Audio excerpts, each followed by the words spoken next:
Hello les amis, je suis ravie de vous retrouver dans cette nouvelle vidéo dans laquelle j'avais envie d'évoquer avec vous les croyances limitantes.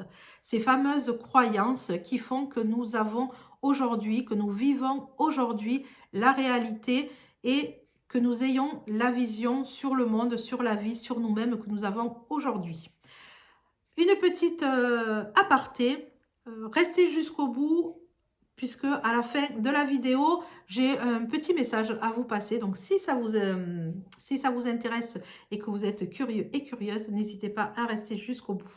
There's been a whole lot of trying, whole lot of crying, whole lot of telling me I should be dying or be like you, but I don't wanna be like you. Alors, qu'est-ce qu'une croyance limitante? Alors, sans parler de croyance limitante, une croyance tout court, qu'est-ce que c'est? Eh bien, c'est une pensée qu'on s'est répétée tant et tant de fois, et à force de se le répéter, à force de répétition dans le temps, au fil des années, eh bien, le cerveau l'a intégré comme sa vérité, comme sa réalité. Il faut savoir que le cerveau, son rôle, c'est de vous laisser dans le confort, dans la sécurité.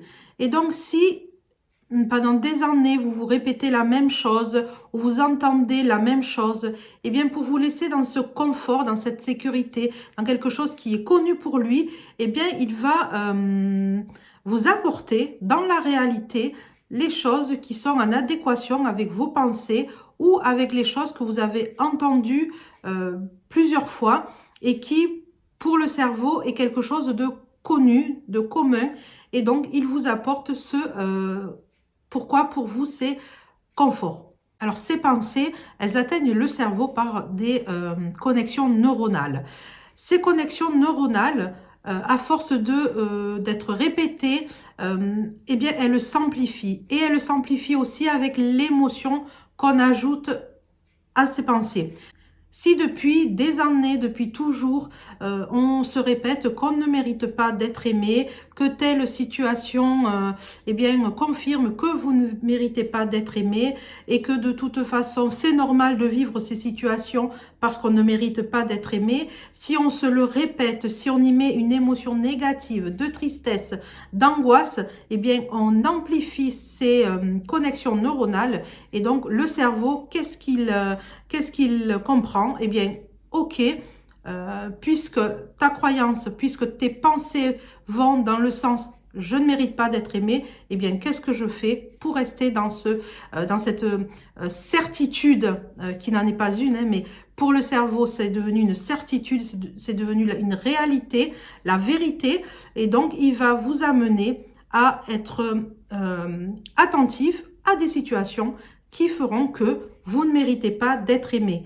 C'est un cercle vicieux. Au fur et à mesure qu'on a ces pensées limitantes, eh bien, on nourrit ces pensées dans son cerveau. Et le cerveau, qu'est-ce qu'il fait? Eh bien, il vous met à disposition la situation ou les personnes qui feront que vous ne méritez pas d'être aimé. Tout comme l'exemple de l'argent. Si vous avez si vous vous dites toujours j'ai pas assez d'argent, je manque d'argent, de toute manière je n'aurai pas d'argent, je ne sais pas comment je pourrais avoir plus d'argent, eh bien à force de répéter, toujours pareil, hein, vous avez compris, c'est toujours le même process, c'est à force d'avoir ces pensées, alors on les a conscientes, mais on en a aussi des inconscientes, mais déjà si chaque fois qu'on a cette pensée, je manque d'argent, qu'on répète, et en plus on y met ce sentiment de manque, de mal-être, de frustration, peut-être de jalousie, eh bien ça accentue ces connexions neuronales, et donc pareil, puisqu'on a la croyance que on manque d'argent, qu'on n'aura jamais assez d'argent, eh bien qu'est-ce qu'on vous met à disposition? Le cerveau, il vous met des situations, mais vous avez des œillères, et donc vous ne repérerez que les situations qui iront dans le sens de vos pensées, de vos croyances, et donc dans le sens du manque d'argent. Donc, c'est les croyances limitantes, alors là pour le coup c'est limitante puisque ce sont des croyances négatives qui vont pas dans le sens de vos objectifs ou de la vie que vous voulez mener. Donc c'est un enfermement que l'on crée au fil du temps. Ce sont des barrières que l'on crée au fil du temps. Et le cerveau, eh bien, il vous montre ce vers quoi vos pensées sont plus courantes. Il faut savoir que nos croyances créent notre réalité. La croyance, elle induit une pensée. Les pensées, à force de répétition et de répétition, peuvent induire des émotions. Et les émotions ont une incidence sur les actions que nous posons au quotidien. Si l'on a des pensées positives, eh bien ça induira des actions positives, actions qui iront vers les objectifs que l'on s'est fixés. Et si l'on a des émotions négatives, eh bien ça amènera à de la procrastination, à toujours repousser au lendemain, ou alors à poser des actions qui ne vont pas dans le sens des objectifs que l'on s'est fixés. Comment identifier ces croyances limitantes?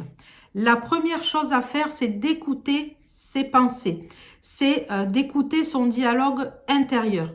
Que ça soit au fil de la journée, des fois on dit des choses et il faut prendre le réflexe, il faut avoir on va dire la gymnastique d'écouter ses pensées. Si c'est des pensées positives, on va dire, il n'y a pas de souci. Si c'est des pensées négatives, à ce moment-là, il ne faut pas hésiter à la noter de suite parce que souvent, on oublie. Et ces pensées qu'on a comme ça, sans s'en rendre compte, c'est ça, vos croyances limitantes. Si vous faites les courses et que vous voyez un sac, que vous dites « Ah ben il est trop cher, j'ai pas les moyens », ça, il faut le noter, c'est une pensée, une croyance limitante, que vous n'avez pas assez d'argent, que vous n'avez pas les moyens, sur lequel il faudra travailler après ultérieurement, bien évidemment. Donc voilà, vraiment être conscient de ses pensées, de son dialogue intérieur. Et il faut aussi faire, on va dire, une sorte d'exercice d'introspection pour pour identifier des situations ou des phrases qu'on a entendues depuis petit ou des situations qui sont revenues assez régulièrement. Il faut les poser sur le papier et de là vont s'écouler les fameuses croyances limitantes qui vous ont amené à la réalité que vous avez aujourd'hui. Les situations qui vous ont amené à avoir des pensées, les pensées que vous avez aujourd'hui. Et donc les pensées créant les émotions, créant la réalité, tout ça c'est vraiment c'est un tout et c'est vraiment un cercle et il faut casser ce cercle, il faut casser tous ces chemins qui relient pour pouvoir se débarrasser des croyances limitantes.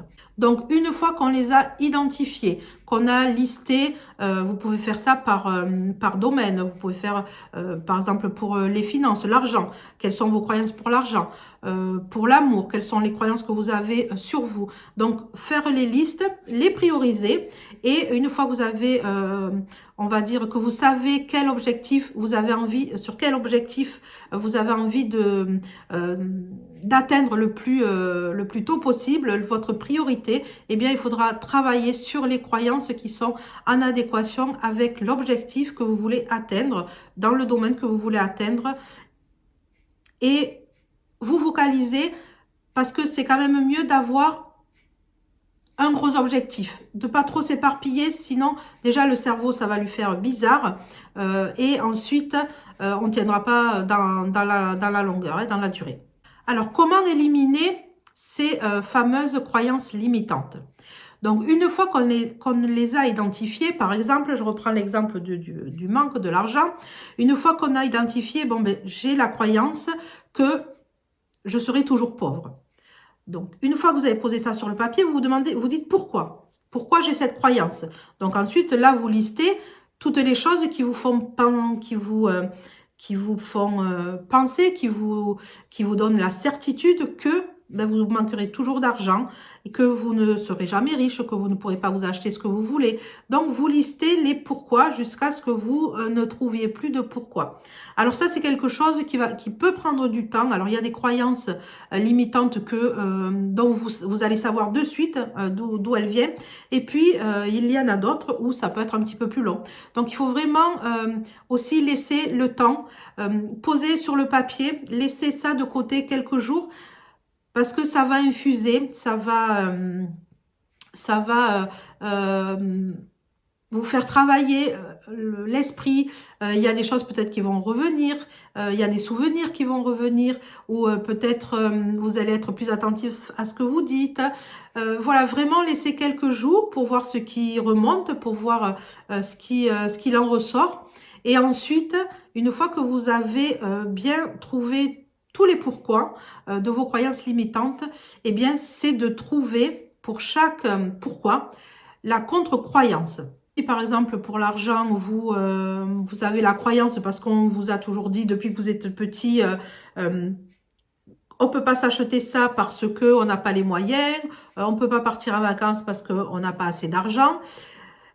Eh bien, qu'est-ce que vous pourriez trouver pour contrecarrer cette croyance et l'invalider, on va dire, à la source? Donc, vous pouvez, alors ça après c'est personnel. Moi, par exemple, j'avais cette croyance de l'argent et parce que justement, quand j'étais petite, ma mère, elle nous disait toujours que voilà, elle avait pas beaucoup d'argent, que c'était compliqué et donc qu'on pouvait pas dépenser sur certaines choses. Donc ma croyance, comment je l'ai travaillée? Alors j'ai réussi à invalider cette croyance en me disant en acceptant que quand j'étais petite, effectivement, la situation faisait qu'on n'avait pas les moyens, mais qu'aujourd'hui, je ne suis plus du tout dans la même situation, que si je veux partir en vacances, je peux partir en vacances. Après, il faut adapter à son cas, à son vécu. Il faut vraiment essayer de trouver des choses qui vont contrecarrer. Est-ce que c'est quelque chose qui est immuable? Est-ce que c'est quelque chose qu'on ne peut pas changer? Est-ce qu'il n'y a pas des choses en place est-ce qu'il n'y a pas des choses à mettre en place pour pouvoir contrecarrer ça? Est-ce qu'autour de vous, vous ne connaissez pas ou vous n'avez jamais vu une personne qui était dans la même situation que vous et qu'aujourd'hui, elle a de l'argent, elle fait ce qui lui plaît, elle peut s'acheter tout ce qu'elle veut. Voilà, trouver dans le quotidien ou pas, c'est pas forcément une personne que vous connaissez, ça peut être à la télé, une star, enfin, voilà, essayez de trouver une situation, une personne qui a vécu la même situation que vous et qui aujourd'hui, eh bien, vit la vie que vous menez et ça va casser la croyance puisque ce n'est plus une croyance puisque vous avez trouvé un exemple qui montre que c'est possible d'évoluer, de changer et que cette croyance, eh bien, en fait, elle peut être cassée à tout moment. Donc, à partir du moment où vous avez trouvé une contre-croyance, vous pouvez trouver des phrases affirmatives à vous répéter souvent, régulièrement, puisqu'on a compris qu'une croyance, comment elle s'intégrait dans le cerveau, c'était la répétition. Alors, il y a la répétition inconsciente, hein, des choses qu'on se disait inconsciemment et qui donc ont créé ces fameuses croyances limitantes. Alors, puisque c'est possible avec des croyances limitantes en se répétant des choses négatives, eh bien, pourquoi ça ne serait pas possible de se répéter des choses, des affirmations positives pour pouvoir dire à notre cerveau, mais qu'on veut changer notre réalité, qu'on veut changer notre vérité, et en affirmant des phrases positives qui vont dans le sens de ce qu'on veut vivre, de la vie que l'on veut mener, et bien à force de répétition, et bien la croyance va changer.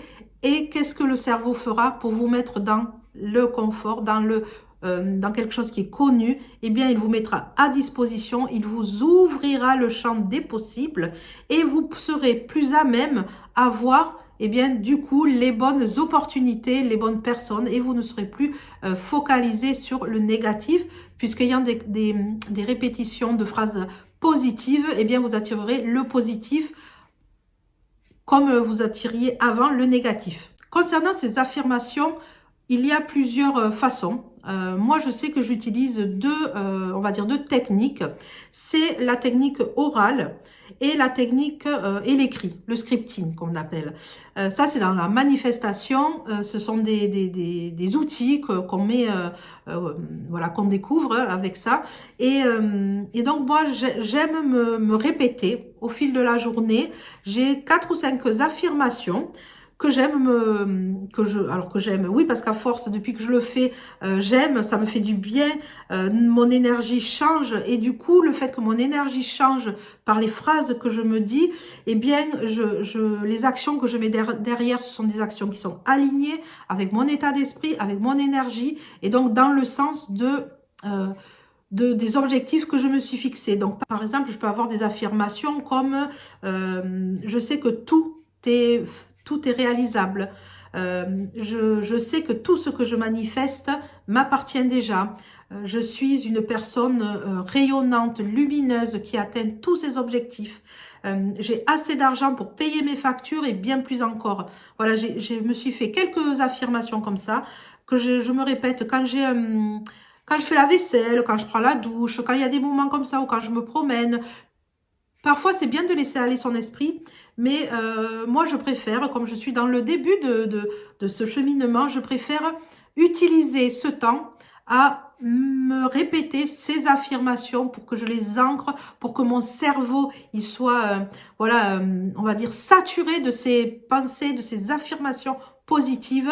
Alors, on n'est pas obligé d'y mettre des émotions, mais moi j'aime bien ressentir de la joie, du plaisir, vraiment être, ça me donne de l'énergie, donc j'aime bien, voilà, moi y mettre de l'émotion, du ressenti, et, euh, et je fais ça régulièrement. Alors je le fais automatiquement dès que je sens que je suis en train de me réveiller.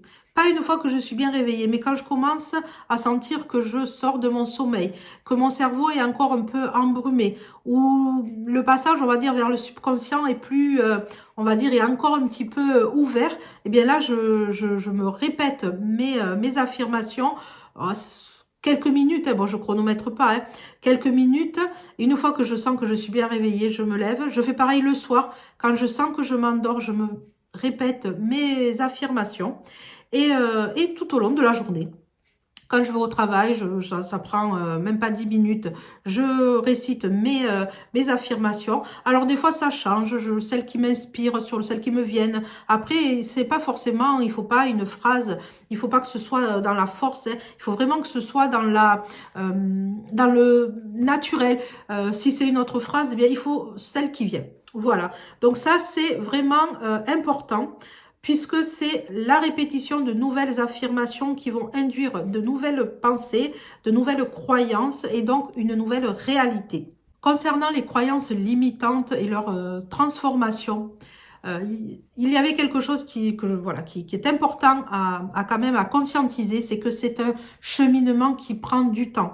C'est pas du jour au lendemain, c'est pas en disant 3 phrases par jour que ça va, on va dire, que ça va impacter votre vie. C'est vraiment être patient, avoir de la régularité, de la discipline, se discipliner pour au moins se trouver 2 ou 3 fois 5 minutes par jour, voilà, pour pouvoir se répéter ces affirmations. C'est vraiment de la patience, de la discipline, de la répétition. Et c'est tout ça ensemble qui, au fil du temps, va changer votre énergie, votre personne, votre vision de la vie, des choses, des personnes. Et c'est ça, pour moi, le travail que j'ai fait sur les croyances, sur mes croyances limitantes, et qui a vraiment ouvert ce fameux champ, qui a élargi ce champ des possibles. On parle toujours de zone de confort, mais zone de confort, c'est faire quelque chose qui, on va dire, oui, qui est inconfortable forcément, mais c'est un peu dans la force.